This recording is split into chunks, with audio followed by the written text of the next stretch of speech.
Assalamualaikum warahmatullahi wabarakatuh. Waalaikumsalam warahmatullahi wabarakatuh. Oke, apa kabarnya hari ini? Bisa kabar kakak? Kabar baik, alhamdulillah Bu. Buen gitu ya. Oke. Oh ya. Nah, pada hari ini kita akan belajar tentang aritmetika sosial, ya. Namun sebelumnya kita mulai pelajaran, marilah kita berdoa. Doa saya pimpin dari sini ya. Silahkan berdoa.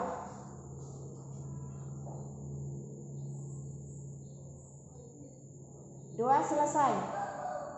Selanjutnya saya mau tanya nih, Ibu mau tanya, bagaimana perasaan kalian selama belajar daring di rumah? Saya mau tahu ampal dulu, bagaimana perasaannya selama belajar daring di rumah? Yang saya minta itu perasaan. Perasaanmu senangkah, sedihkah, bete kah, dan lain sebagainya. Tuh, jadi kalian harus tahu dulu perasaannya seperti apa. Bagaimana perasaannya Antam? Kalau belajar dari rumah, itu Bu. Bete. Oh, berarti bosan ya. Oke, jadi Ampal sudah mengenali itu emosinya, bahwa ada emosi bosan ya, perasaannya ya bosan. Sekarang saya minta Amalia Aksari ungkapkan perasaannya. Kurang senang. Tidak senang, tidak suka ya. Nah, saya ya tidak suka. Saya mau tahu alasannya nih, kenapa tidak senang belajar di rumah, kok lebih senang belajar di sekolah? Karena kalau di rumah itu kadang karena penjelasannya kurang dimengerti. Iya. Jadi Bingung. Oh iya. Terus selain itu? Selain itu ya apa ya? Tidak ketemu teman-teman pastinya ya? Sama teman-teman juga belajar sendiri di rumah juga bosan. Oh ya, bosan belajar sendiri, senang belajar berkelompok. Oke, berarti Amalia Aksari sudah memahami perasaannya selama belajar daring di rumah. Nah, sebelumnya kalau begitu ada satu trik nih untuk ibu untuk menghilangkan bete ya, stres, untuk meregangkan otot-otot. Nah, saya meminta ada triknya ibu, namanya stop ya. Stop itu ada merupakan akronim dari stop itu. Silahkan berhenti sejenak, kemudian tarik nafas dalam-dalam, kemudian amati tubuh, kemudian lanjutkan kegiatan kembali. Ini saya meminta kalian tolong posisi yang senyaman-nyamannya ya. Posisi duduk boleh, posisi berdiri boleh. Silakan duduk yang tegak, jangan bungkuk ya. Jadi semua aktivitas dihentikan, pandangan ke depan.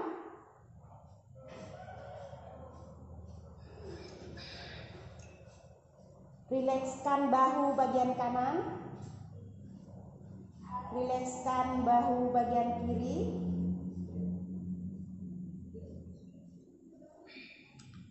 Pejamkan mata,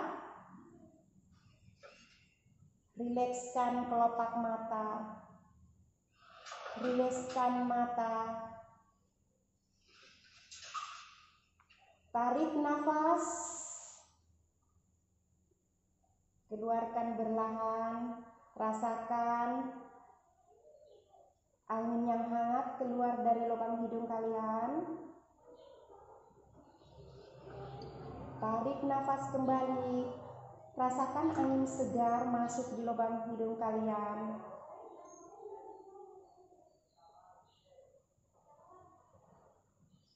Keluarkan nafas kembali. Berlahan. Tarik kembali nafasnya. Keluarkan nafas.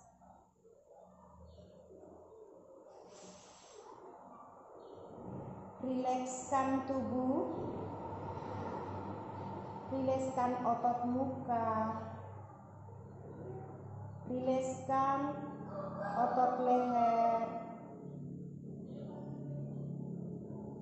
Rileskan punggung.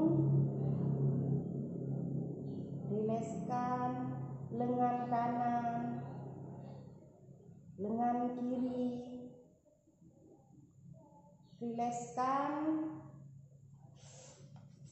jari-jari tangan. Rileskan lutut. Rileskan kaki, sari jari kaki. Amati perasaan kalian. Rasakan tubuhnya rileks. Rasakan perasaannya rileks. Pikirannya positif, rileks. Rasakan sedalam-dalamnya. Pikirkan yang positif.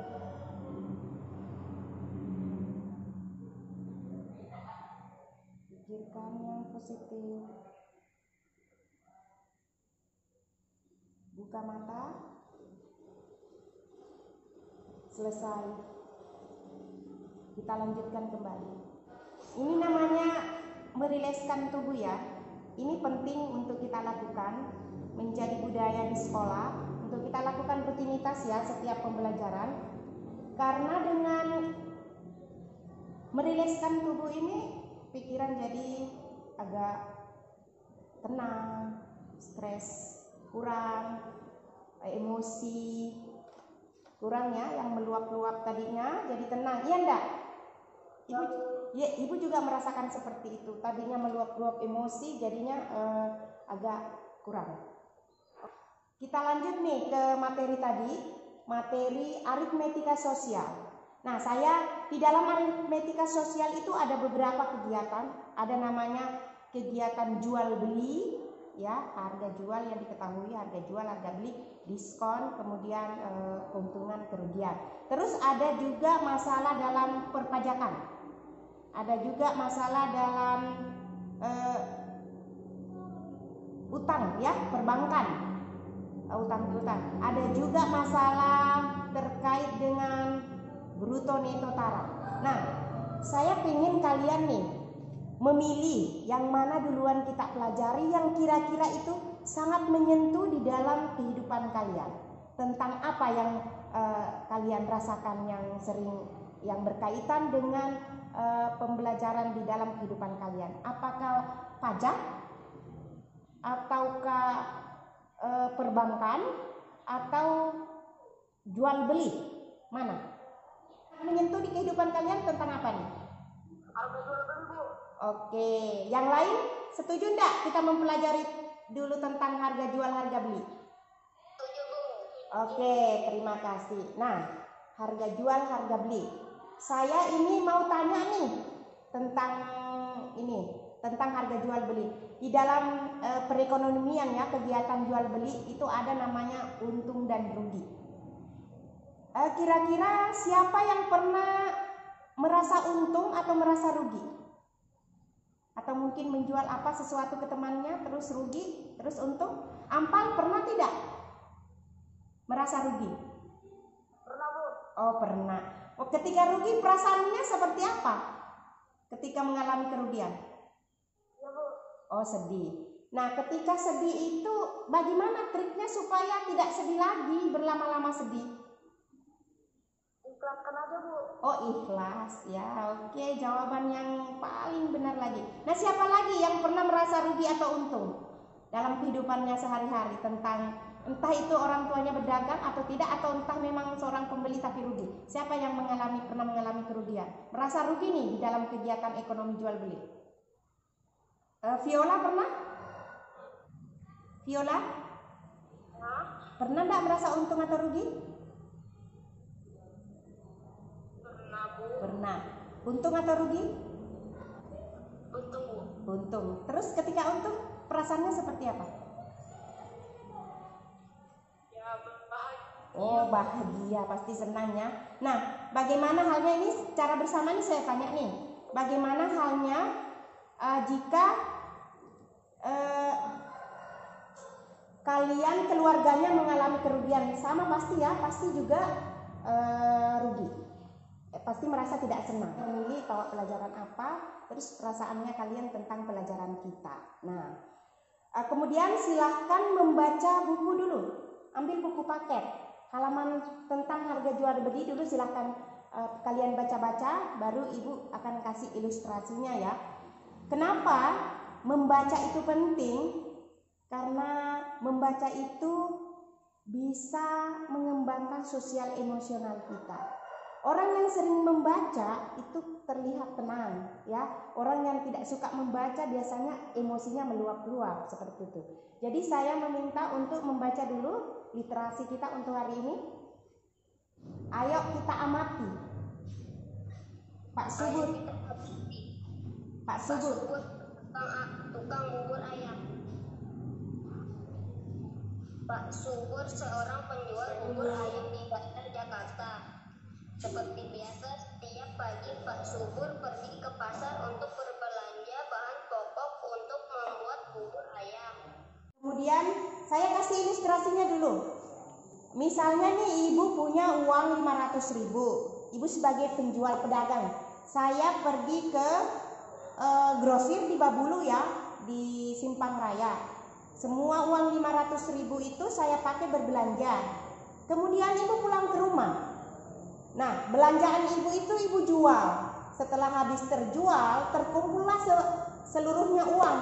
Nah, uang yang dari hasil penjualan itu namanya harga jual.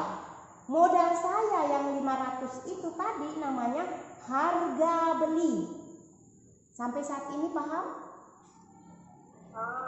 Oke, jadi jadi harga, saya ulang.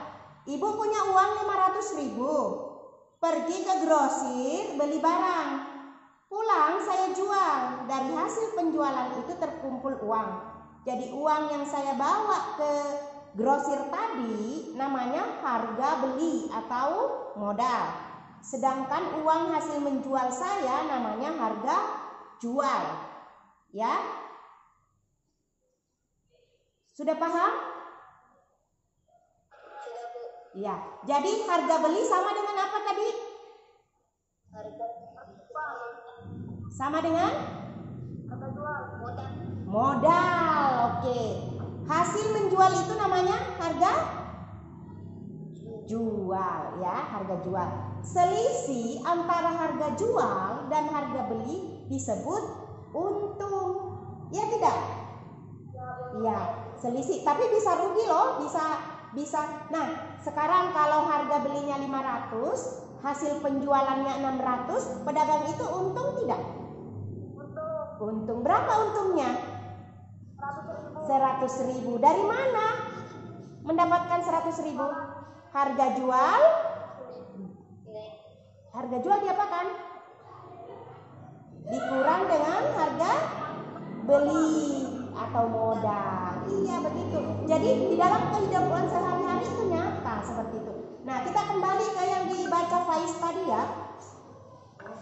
Yang dibaca Faiz tadi, bahwa Pak Subur menghabiskan uang 1 juta. Jadi 1 juta itu apa namanya? Modal. Oke. Terus menghasilkan 130 porsi. Harga 1 porsi 10.000. Berarti harga jualnya berapa? Per porsi. Tapi karena dia menjual 130 porsi, berarti harga jualnya berapa? Berapa harga jualnya? 1.300.000 ya. Jadi kalau 1 porsi dijual 10.000. Jadi 10 porsinya berapa tuh? 100.000. Terus jadi kalau 130 1.300.000. Nah, hampir terkecoh lagi kan? Nah, jadi untung apa tidak? Dari mana untungnya?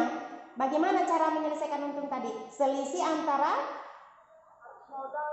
modal dan harga beli. Iya, jadi kita sepakat ya, harga beli kita simbolkan dengan HB. Ya. Harga jual kita simbol dengan HJ. Untung kita simbol dengan U. Rugi kita simbol dengan R, ya. Nah, jadi kalian sudah bisa memberikan simbol sesuai kemauan sendiri. Kemudian sudah memahami, ya. Namun sebelumnya itu nanti Ibu kirim di dalam bentuk Word, ya, lembar kerja. Nah, kita lanjut ke kasus kedua. Saya minta Nur Azizah Syakila Lukman untuk membaca.